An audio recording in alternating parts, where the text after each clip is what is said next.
কিষানগঞ্জের দিক থেকে একজন মহিলা ফোন করে কাঁদে। আমি বলি কি হয়েছে, কাঁদো কেন? বলে মনিরুদ্দিন ভাই, একটা ছেলে আমাকে বিয়ে করবো বলে 6 মাস ব্যবহার করলো, ছেলেটা আমাকে বিয়ে না করে অন্য জায়গায় বিয়ে বসলো। এত পাপ করেছি, আল্লাহ ক্ষমা করবে কিনা তা জানি না। আমি বললাম লোভে পাপ, পাপে মৃত্যু। তোকে আমি কি দিব? আমার কাছে কিছু নাই দেওয়ার মতন। তোকে কোন দোয়া দিব? সামান্য একটা ছেলেকে স্বামী বানাতে পাবো বলে তুই তার সাথে অন্যায় করতে বসলি। ছেলেটা যখন তোকে বিয়ে করতে চেয়েছিল, তারপরে তোর শুধু অবৈধ করতে চেয়েছিল, তখন তুই ছেলেটাকে বেশে হয়েছে তোমার এ ধরাই আগমন, সব কিছু ফেলে চলে যাবে তুমি, আসিলে মরণক্ষণ, আসিলে মরণক্ষণ।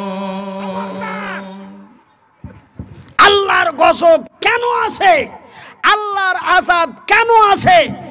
মালিকের কথা যদি প্রজা না শোনে তবেই মালিক তার দরবার থেকে বিতাড়িত করে। তো আমি তো মনিরুদ্দিন 4 জনের মালিক, আমি তো মনিরুদ্দিন 10 জনের মালিক, আমি তো মনিরুদ্দিন 500 লোকের মালিক, আমি তো মনিরুদ্দিন একটা রাজ্যের মালিক, আমি তো মনিরুদ্দিন একটা দেশের মালিক। কিন্তু যিনি ওহু আলা কুল্লি শাইইন কাদির, যিনি সারা বিশ্বের সার্বভৌমত্বর মালিক, সেই মালিকের ব্যতিক্রম হলে সেই মালিক করতে পারে কি? সামান্য এই মালিকের যদি এই দেমাগ হয়, তবে ওই মালিকের কি দেমাগ হয়? জব্বার।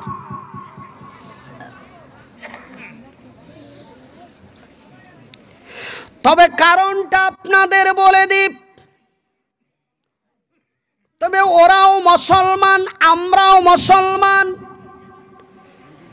কিন্তু সেই দিন মক্কার মাটিতে কাবার সুরক্ষা হলো, কিন্তু ভারতের মাটিতে বাবরির সুরক্ষা কেন হয় না?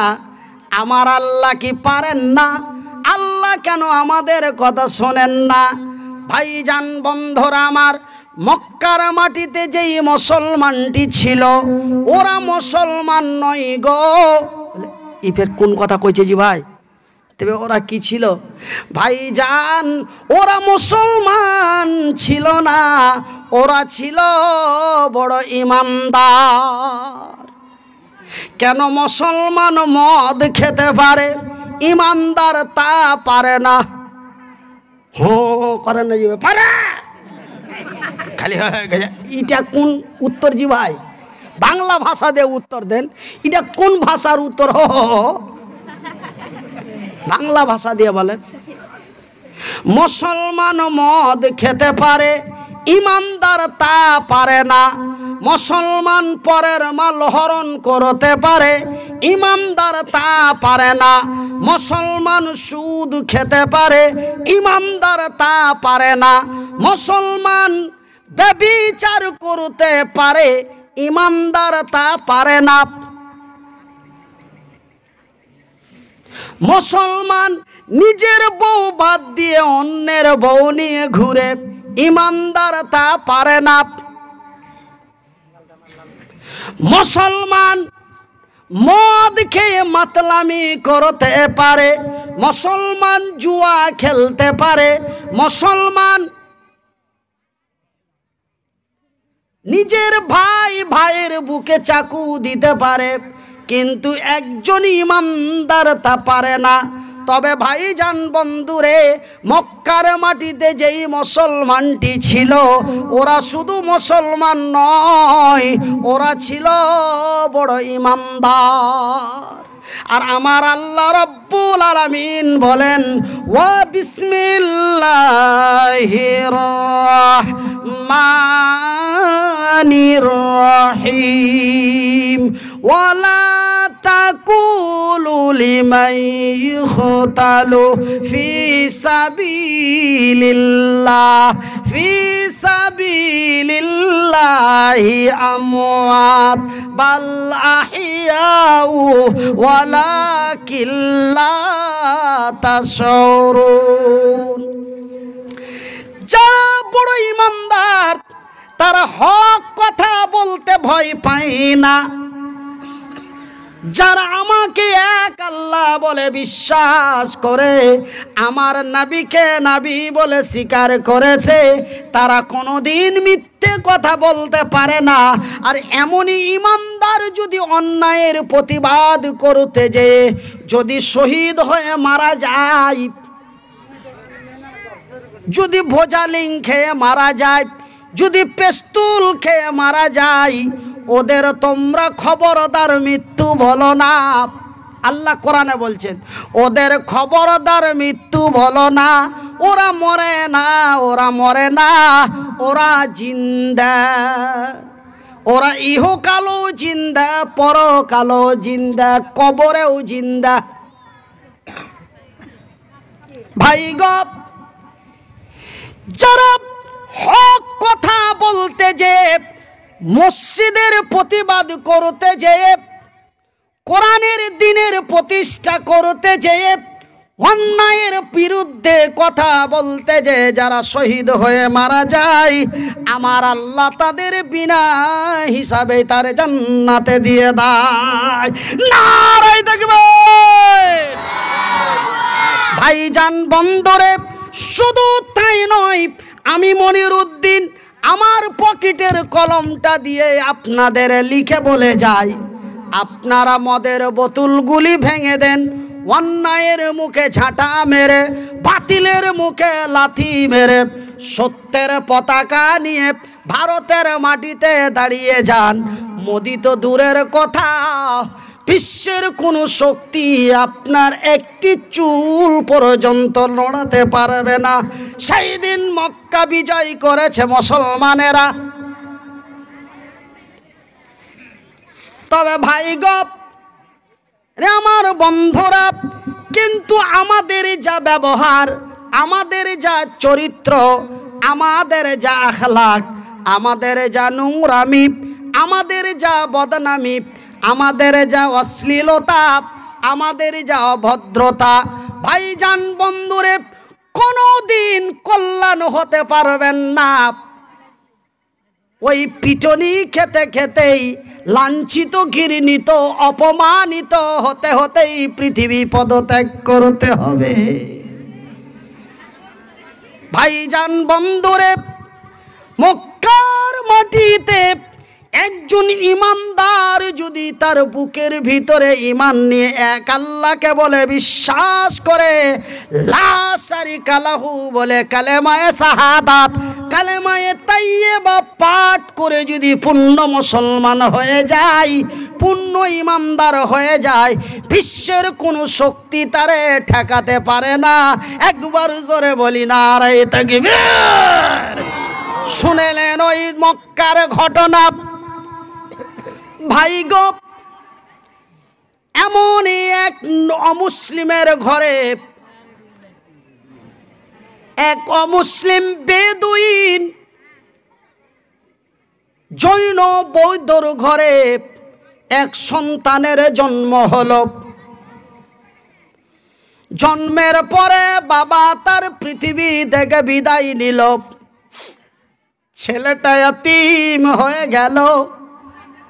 চাচা তারে লালন পালন করতে লাগলো, যেমন আমার রাসূলকে লালন পালন করেছে হালিমা, ঠিক ওই কচি ওই বাচ্চাটাকে লালন পালন করতে লাগলো তার চাচা। বাচ্চাটার নাম রেখে দিল আব্দুল উজ্জা। বাচ্চাটার নাম কি রাখলো? আব্দুল উজ্জা। চাচা লালন পালন করতে লাগলো ইয়াতীম ভাতিজা। বাবা তারে রেখে পৃথিবী থেকে বিদায় দিল। মুসলমানের ঘরে জন্ম নাই। ভাইজান, আমি মুসলমানের বাচ্চা, মুসলমান, আমার বাপ মুসলমান, আমার 14 গোষ্ঠী মুসলমান, কিন্তু মুসলমানের ঘরে জন্ম নিয়ে আমার মুসলমানিত্ব চরিত্র তৈরি করতে পারলাম না। বড় দুঃখ লাগে রে, কিন্তু বড় লজ্জার কথা, ওই আব্দুল উজ্জা এক অমুসলিমের ঘরে জন্মগ্রহণ করলো। অমুসলিমের ঘরে জন্মগ্রহণ করে চাচার বাড়িতে লালিত পালিত হতে আরম্ভ করলো। চাচা তারে বড় লালিত পালিত করার পরে যখন তার মুজগুলি গেজে উঠল, দাড়িগুলি গেজে উঠল, একজন তরুণ যুবকে পরিণত হলো। চাচা একদিন ডেকে তারে বলে, ভাতিজা। জি বাপু। ওই যে দেখছি ডান হাতে এই সামনের যে উটের পাল্টি বাপুরে তোরে দিয়ে দিলাম। ভাইজান একটা কথাই, এক কথাই শেষ। চাচা তারে যা দিয়েছিল, চাচা তাকে লক্ষ কোটি টাকার সম্পদ দিয়ে এক পয়সা বালা করে দিল। ভাইজান আমি এমন এক মুসলমান, হঠাৎ যদি বড় লোক হয়ে যায়, কি হঠাৎ যদি বড় লোক হয়ে যায়, আমার ভিতর থেকে মানবতা চরিত্র বেরিয়ে যায়। কত রকম করি ভাইজান গ্যারেভিটি দেখাই, নিজেকে মহান মনে করি, কত আইস করি, কত মজালি। ভাইজান মেয়েদের নিয়ে এসে নাচাই, এই হলাম আমি মুসলমান। কিন্তু ওই আব্দুল উজ্জাকে চাচা তার লক্ষ কোটি টাকার সম্পদ দিয়ে পয়সা বালা করে দিল, তবুও যেন আব্দুল উজ্জার মনে শান্তি খুশি আসে না। তাকে কিছুই ভালো লাগে না, শুধু টেনশন করে, কি করলে আমি নিজেকে শান্তি পাবো। এই ধন সম্পদটা কি পৃথিবীতে বিশাল? বিল্ডিং বাড়ি লক্ষ টাকাই কি বিশাল? না, এর পিছনে আরো কিছু আছে। এই তলাশ করতে করতে ওই আব্দুল উজ্জা আমার নবী, আল্লাহর নবী, দয়ার নবী, বিশ্বের নবী, নবী মুহাম্মদুর রাসূলুল্লাহ, বলুন সাল্লাল্লাহু আলাইহি ওয়াসাল্লাম। নবী যেই কথাগুলি মক্কার মাটিতে বলতেন, সেই কথাগুলি কিন্তু শোনার চেষ্টা করতে লাগলো বা শুনতে লাগলো। যেমন যেমন আমার কথা শোনার জন্য অনেকে লালায়িত, অনেক হিন্দু মানুষও যে লোকটা এরকম কথা কইছে, কিরকম দেখি একটু শুনি। তো ঠিক এমনই আব্দুল উজ্জা নবীর কথা শুনতে লাগলো। যেখানেই নবীর আলোচনা হয় ও লোক করে যে শুনে, ও পরিচয় দেয় না যে আমি রামের বেটা কি রহিমের বেটা, এমন কোনো পরিচয় দেয় না। শুধু রাসূলের কথাগুলি শুনতে শুনতে ওর মনটা আরো উজাড় হয়ে গেল। তবে পৃথিবীতে টাকা পয়সা, ধন দৌলত, নারী গাড়ি বাড়ি সব বেকার। বউ যদি আজকে দামি শাড়ি পাই তবে আমারে সোনা বলে ডাক দিবে, আর যদি একটু হিলিম ডিলিম হয়ে যায় তো ভাতের থালি চালিয়ে দিবে। কি জি মিথ্যা কথা বললাম? কি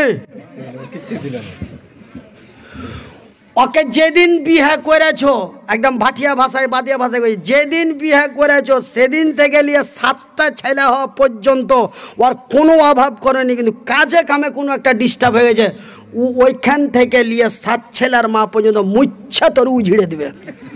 বলে তুমি সারা জীবন আমাকে লেগলে করলে। কি জি? আর এরকম কইছে, আর এ কথাটা কইবে এটা আল্লাহর নবী 1400 বছর আগেই বলে দিয়েছে, বুখারীর হাদিসে পাওয়া যায়। ঠিক ওরকম কইছে। ওর দুনিয়া করে দাও, জায়গা ওরা ফের কই জায়গা কই কিচ্ছু বুঝে না, ওর রাগ হয়ে যাবে ভাই। ওরাই কিন্তু বেশি পয়সা দিবে। হ্যাঁ, আজকে জালসা দিয়ে দেবো, ওরা পয়সা বেশি দেবে। ওকে নিয়ে আসিস তো টাকা বেশি করে দেবো। আগে কয়েছে না তো বাবরকে পুছ করলাম, আর আগে পুছ করলাম। কয়ে জালসা যদি ছোটো মোটো করে তো ওকে নিয়ে এসো, যতই হার উপরে রাখবো, ফের ময়া হার উপরে আলাদা আছে। মাশাআল্লাহ, আলহামদুলিল্লাহ। হ্যাঁ, তো ভাইজান, তবে আব্দুল উজ্জা এমন করে নবীর কথাগুলি শুনতে শুনতে এই পৃথিবীতে তাকে আর কিছুই ভালো লাগে না।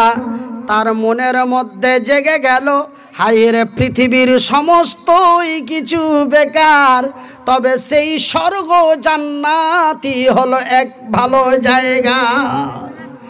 এই জান্নাতের লোভে পড়ে, নবীর প্রেমে পড়ে, ওই ছেলেবিলা পাছা দিকে পাঠাবো, লক্ষ্য করে থাকো।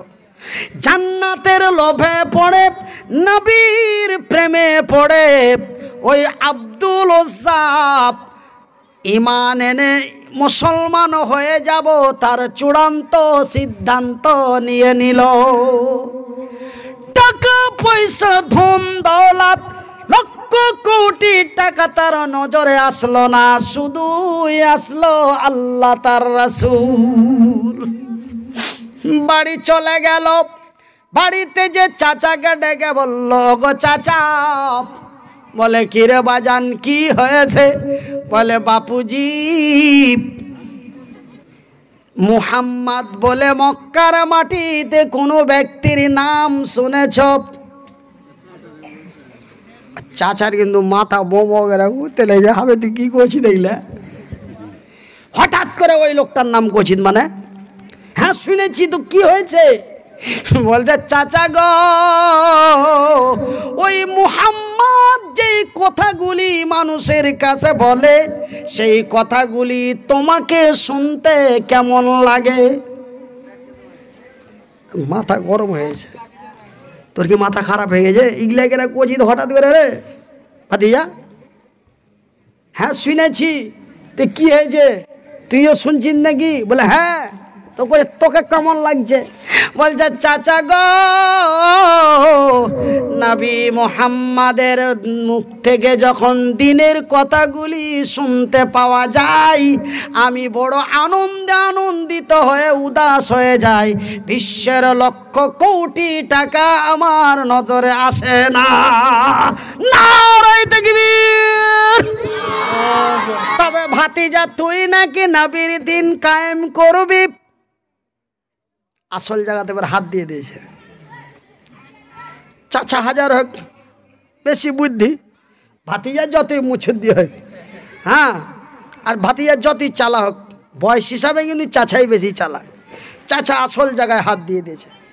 তবে কি তুই নবীর দিন প্রতিষ্ঠিত করবি? তুই নাকি নবীর দিন কায়েম করবি? তুই নাকি কালেমায়ে শাহাদাত পড়বি? বলে চাচা গো, আমি তো ঈমান এনে কালেমা পড়বই, চূড়ান্ত সিদ্ধান্ত। কিন্তু চাচা, তোমাকে বলার মেন উদ্দেশ্য হলো চাচা আর ভাতিজা কইলজা কত পাথর করে, ঈমান কত শক্ত হয়ে গেছে। কালেমা পড়ার আগেই কইলজা তো শক্ত করে লেছে। চাচাকে উত্তর দিছে, চাচা গো, আমি তো কালেমা পড়ে ঈমান আনবই। তোমাকে বলার উদ্দেশ্য হলো চাচা আর ভাতিজা একসাথে যদি ঈমান এনে কালেমা পড়তে পারতাম, আমি জানো নিজেকেই বড় কল্যাণময় হতাম। ভাইজান বন্ধুরা আমার, ভাতিজা তার চাচাকে উত্তর দিয়ে বলে দিল, ওগো চাচা, আমি তো ঈমান আনবই। তোমাকে বলার মেন উদ্দেশ্য হলো চাচা আর ভাতিজা একসাথে যদি কালেমা পড়ে ঈমান আনতে পারতাম, নিজেকে যেন বড় কল্যাণময় হতাম, ইহকাল পরকাল যেন বড় তৃপ্তি পেতাম। এই কথা যখন ভাতিজা তার চাচারে বলে দিল, চাচা চোখ গরম লাল লাল করে, মাথা গরম হয়ে বলে, ভাতিজারে, তুই যদি নবীর দিন কায়েম করে এক আল্লাহ বলে ঈমান এনে মুসলমান হয়ে যাস, আমি তোরে যাহা কিছু দিয়েছি সমস্তই কিছু ফিরিয়ে নেব। এই কথা যখন চাচা তাকে বলল, ভাতিজা তার উত্তরের জবাবে বলল, ওগো চাচা, সম্পদের ভয় দেখাও, মালের ভয় দেখাও, জানের ভয় দেখাও, না না না না, কেন? আমার আল্লাহ বলেছেন ওয়াতু জাহিদুনা ফি সাবিলিল্লাহ, মাল এবং জান দিয়ে।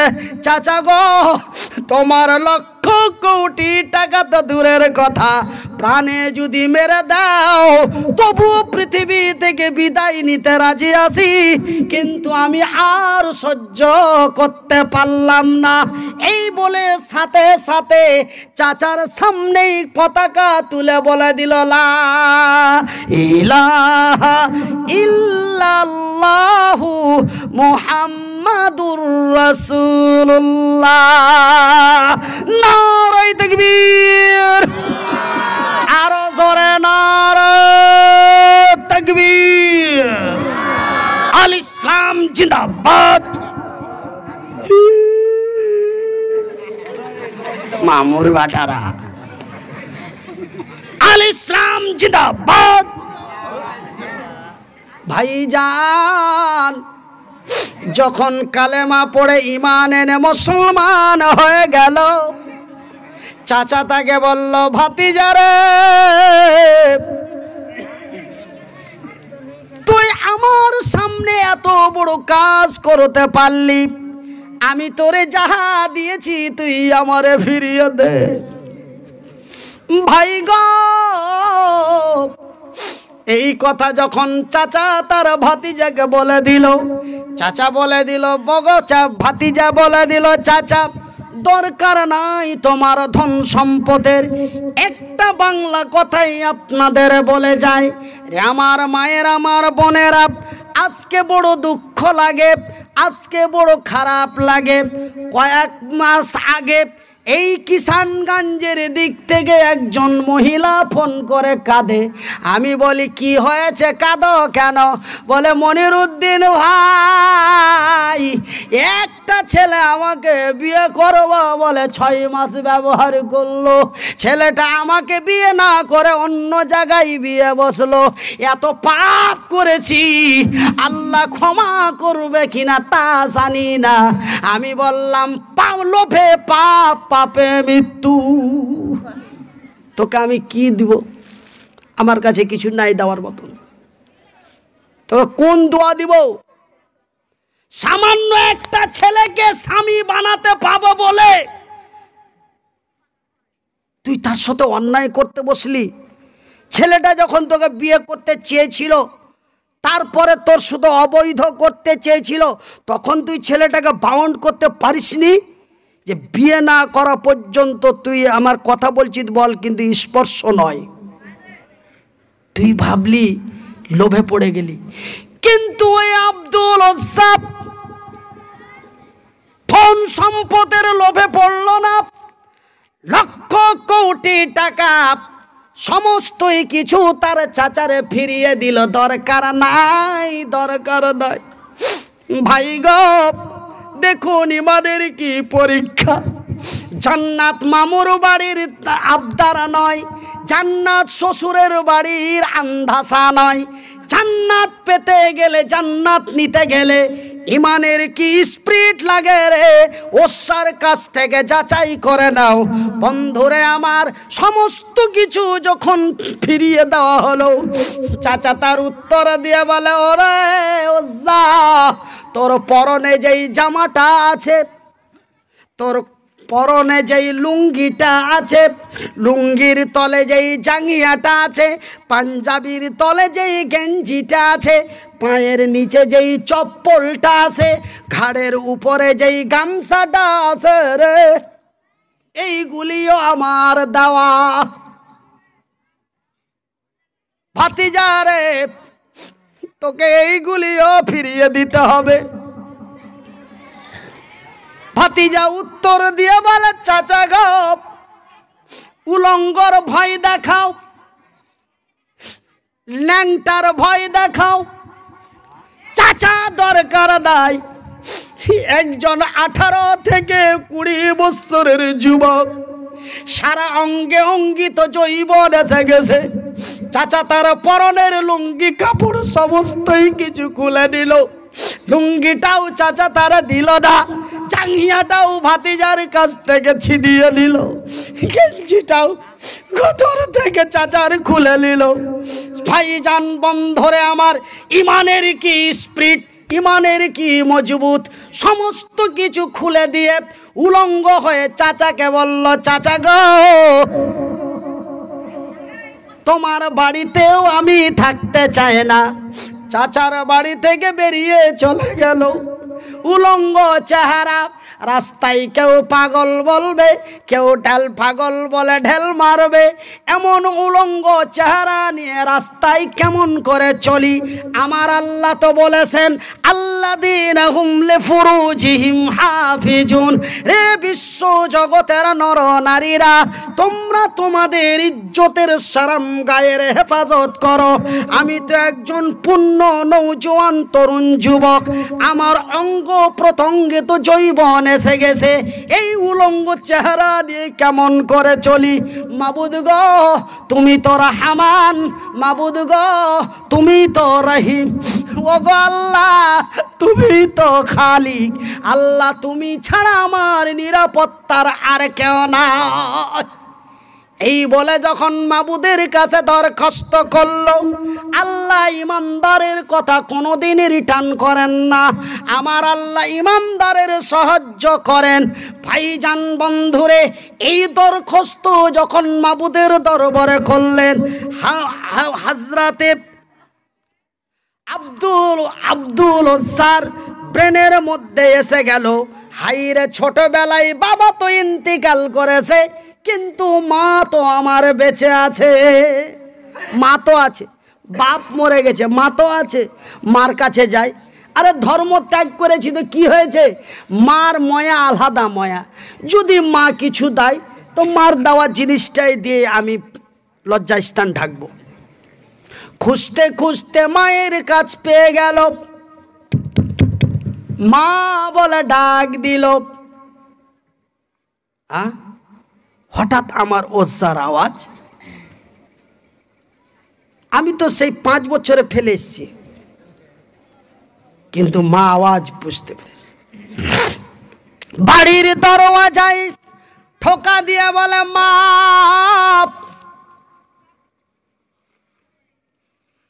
আমি তোমার ওই